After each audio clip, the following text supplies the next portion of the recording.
Okay, thank you. Sorry about that. Oops. Good. Okay.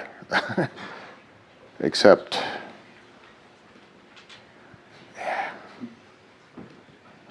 no. Okay, good. So what I'm presenting here is my own opinion about work that's been done jointly with various other people at various times, as usual. Some of my collaborators here in the past are in the room and won't agree with what I'm saying up here, so we'll hear about that later, I suspect.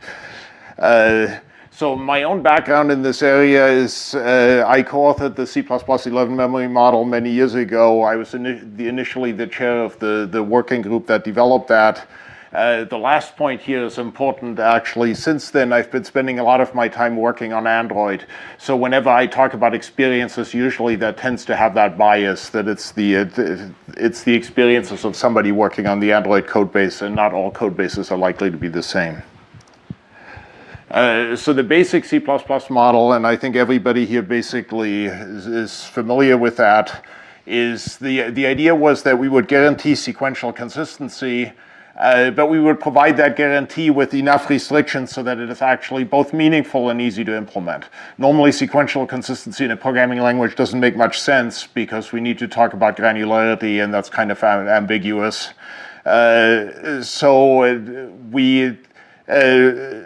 So we dealt with both that issue and making it much easier to implement by basically restricting the program in such a way that sequential consistency initially appears to mean much less, but is still somewhat meaningful. So basically the restriction we impose is that there are no data races in order to get sequential consistency. And everybody in this room knows what that means. And as a result of that, many times when you violate sequential consistency, it's actually not observable, so this becomes reasonable.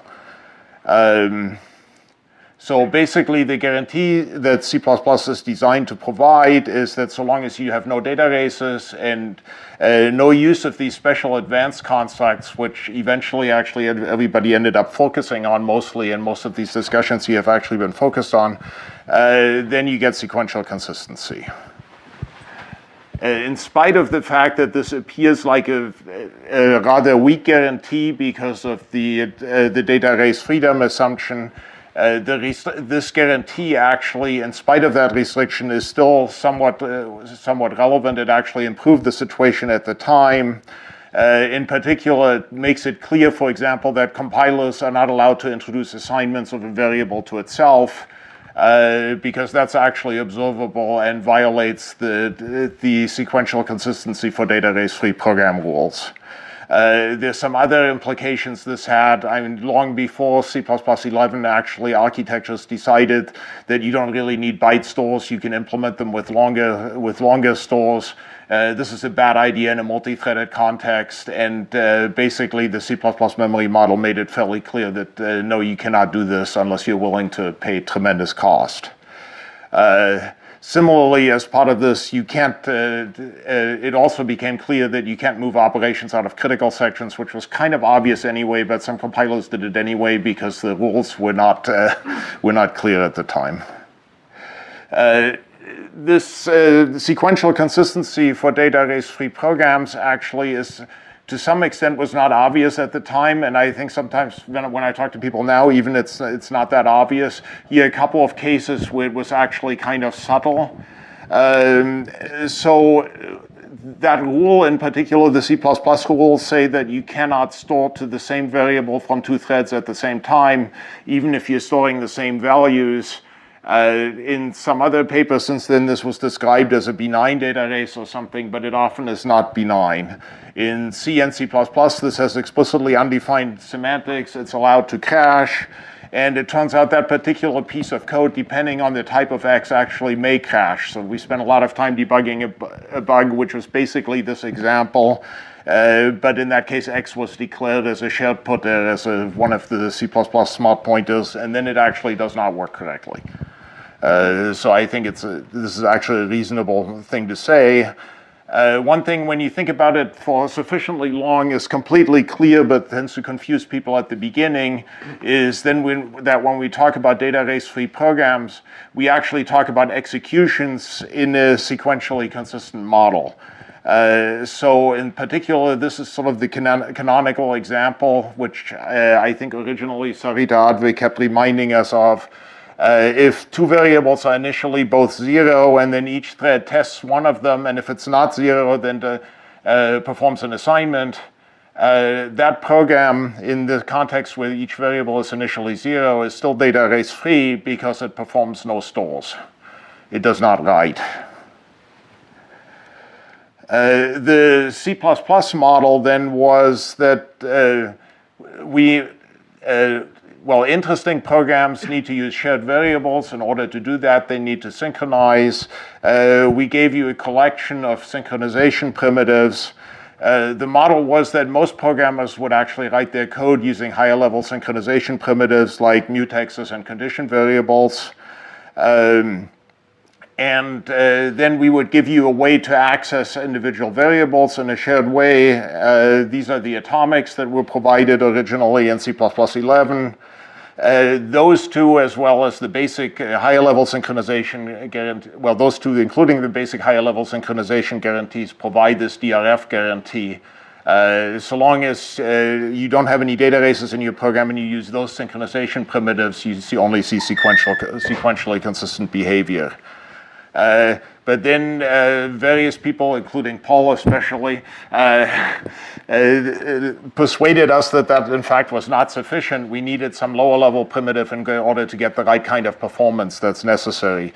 So there were various ordering primitives that you've all seen before that were introduced that don't preserve DRF. Now what's sort of interesting in retrospect is the committee actually had a model here as to sort of how frequently used these would be. Which has turned out to be largely wrong, I think. So the original model was that we had these higher level synchronization primitives which would be commonly used and the standard thing to use. We then had sequentially consistent atomics which would be used whenever you needed some low-level synchronization primitive, and these were still sort of understandable but more complicated, so they would be less commonly used. And then you had these primitives that did not preserve the DRF guarantee that were an explicit exception to that were sort of meant as expert-only tools and were known to be error-prone, which would be used every once in a while, very rarely. I think what we actually saw, at least sort of based on my experiences with the Android code base, again, is something like this, that the high-level synchronization primitives are commonly used, but so are the explicitly ordered atomics, usually with something other than sequentially consistent ordering. And then occasionally people use the sequentially consistent ordered ones. And I should point out at the beginning here, and I think Paul will, I'm sure, will say more about this. There was this memory order consume ordering that was specified in the original C++11 standard that I think is basically unused because it basically turned out to be broken the way it was specified. So, but the others are fairly frequently used. The hard way that compiler writers hate earlier dependencies. Right. Because because their job is to make things go fast, which involves breaking dependencies. Yep, you'll talk about that. So does this make sense that everybody is so focused on these low-level make it go fast primitives? Well, it used to make a lot of sense, I think, for CPU hardware, because when I started working on this, it typically took 100+ cycles or so to implement a fence, and the way you enforce the ordering for these atomics was to insert a fence. These days, fences have gotten cheaper, but these things are, at least on newer architectures, tend to not be implemented with fences either, and so they've actually improved significantly, actually. These things are sufficiently important to performance that it clearly makes sense to pay attention to performance. On the other hand, I'll give you a slide coming up next here, is that it's not at all clear anymore that actually the penalty for enforcing ordering, even sequentially consistent ordering, is actually high enough that a lot of this still makes a lot of sense. In the CPU space, in the GPU space, it probably does. I'm less of an expert on that. So these are some recent micro-benchmark measurements, so you should take these with a grain of salt, on various ARM implementations, measuring the cost of a plain load versus a sequentially consistent load implemented in a couple of different ways.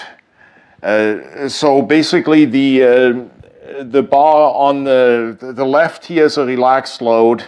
The one in the middle of each group is a sequentially consistent load implemented using the ARM primitive, the ARM instruction that basically is a sequentially consistent load. And the one on the right is one implemented using fences. And a convention that actually associates the fence with the load. So the interesting comparison here is the one between the left two bars.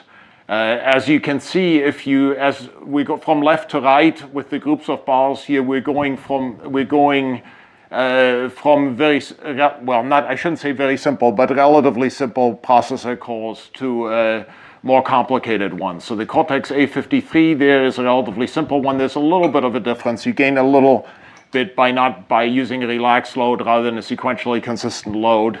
Cortex A55 seems to be sort of an anomaly. There's a fairly big difference there for reasons I don't understand. Then as you move to the higher end implementation, higher end out of order implementations, it basically doesn't make any difference anymore. Usually the fence still costs you something, except on the Apple M1 where they've somehow managed to optimize things sufficiently that we managed to construct an example where inserting a fence actually sped up the code. But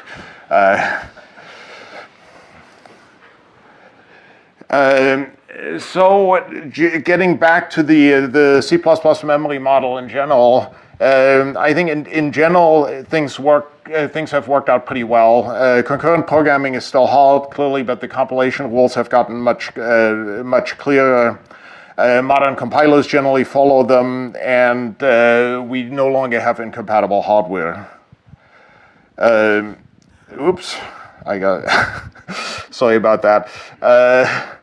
So let me not try to correct that. So this this model has largely unchanged. There are some relatively minor pain points that are still around here. So memory order consume is still officially around, but doesn't really work. There was an issue with. It's just more expensively. Right. I mean, it's implemented as a quire on every implementation, so you basically get a quire if you write it, which is correct. There was an issue with C++ versus C compatibility, which I think has largely been resolved, not always in the way that I would have preferred, but it's resolved. There were many complaints that you needed access to non-atomic data in an atomic way, and the mechanism for that was added to C++. This is still a little confusing on the C side, but basically that was there. There's been some confusion, which I think is kind of inherent in trying to define this model here. Sequentially consistent operations are often misinterpreted as fences, and I think that's actually a point of divergence with the kernel memory model. The kernel memory model has them more that way. But this confusion also existed for mutexes before we started. So people have been writing empty critical sections occasionally when they meant a fence, and it doesn't work. It never did work. It still doesn't work. There's one complication which I think is important for everybody to be aware of that people have tended to overlook as this went on.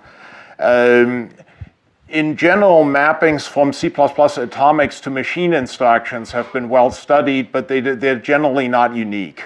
Sometimes the simplified versions are, but on many architectures, even the simple versions are not. We have to worry about leading fence versus trailing fence conventions and so on. And on something like ARM, we have to decide whether we're using fences or not. the different conventions very often are incompatible. On the other hand, basically all code that has to run in a process has to agree on what that convention is. This also means across languages.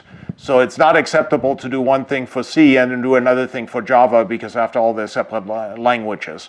So this is sort of a generalization of an application binary interface or an ABI that actually applies across languages to the whole platform.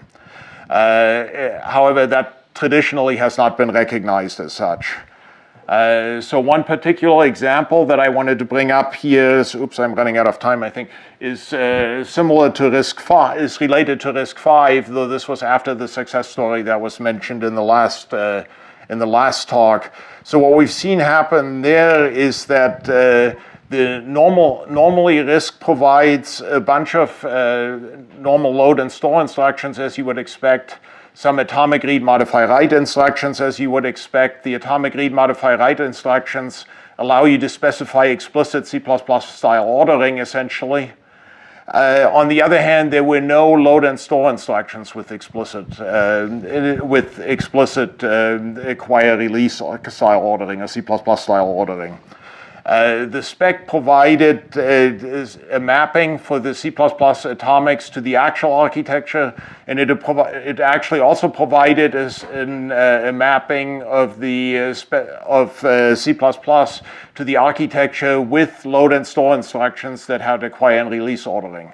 Unfortunately, the two were not compatible, which meant that if you started implementing this now, and then later added those load and store instructions, basically in the process, all the old code you generated would no longer be compatible with the new code, which is just not acceptable.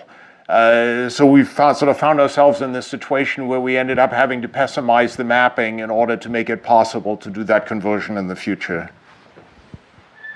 There are some more serious theoretical issues that are still pending, and I think you're mostly familiar with this. So the acquire-release interaction with sequentially consistent is complicated, and I don't want to go into the detail here. Ori Lahav pointed out that there was actually a problem still remaining with the current spec.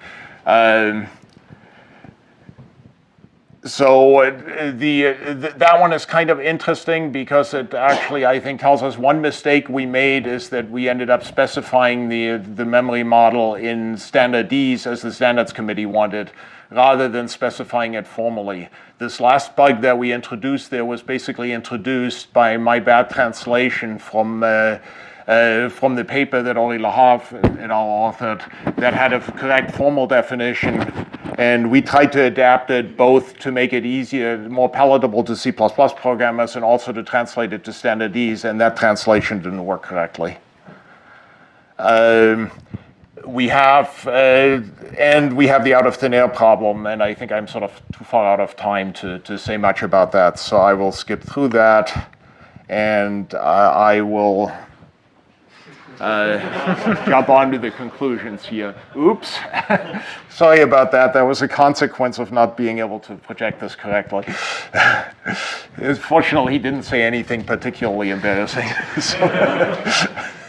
especially on this slide. Cool. So any questions for Hans? So the sequentially consistent ordering for load and store are important, and why? And is there examples, or is it really people use it, or?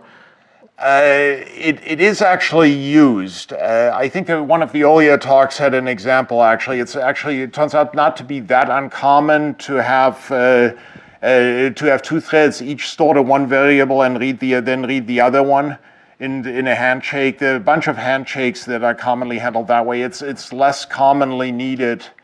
It's less commonly needed than acquire release if you try to optimize this. There's an argument that in terms of the cost, there actually shouldn't be that much difference if they're used rarely, and that generally seems to be the case. Yeah, but the semantics is somehow so complicated, or somehow if there is I try to model sequentially consistent, but the semantics is unclear for many reasons when it's mixed with the release acquire and other things. Yes, I mean the semantics we actually had in C++11, which is different from the current one, which is broken. The one we had in C++11 I thought was reasonably clear. The problem is it wasn't implementable on a bunch of different hardware architectures. So as a result, we went to the current formulation, which is complicated and was an attempt to basically adapt the LC11 ones. And this needs further work. It's tricky. It's unfortunate. I think it's an unfortunate constraint of the hardware. Perhaps you could have one last question while Stephen sets up. So you have this evaluation about how costly it was to implement sequential consistency, but I think you were only mentioning loads in there. Have you measured what happened with stores? Because my group has some idea. We have done some experiments, and actually we realized that there is no point in, for example, trying to get rid of acquire semantics because we don't gain anything. However, release stores tends to be quite expensive, so I'm wondering if you have measured that. This probably actually I think I did at some point. I don't really remember the differences. There is clearly clearly on x86 for release stores release versus sequentially consistent stores makes a difference. On ARM, I unfortunately don't remember exactly what the results were. I'm sure there is a difference. My assumption always is that the loads tend to be more important in most use cases, but for the same reason the architects usually assume that loads are far more frequent than stores. I think that usually applies for atomics, but that's not completely clear. Cool. I think we better draw it to a close. Thanks very much, Hans.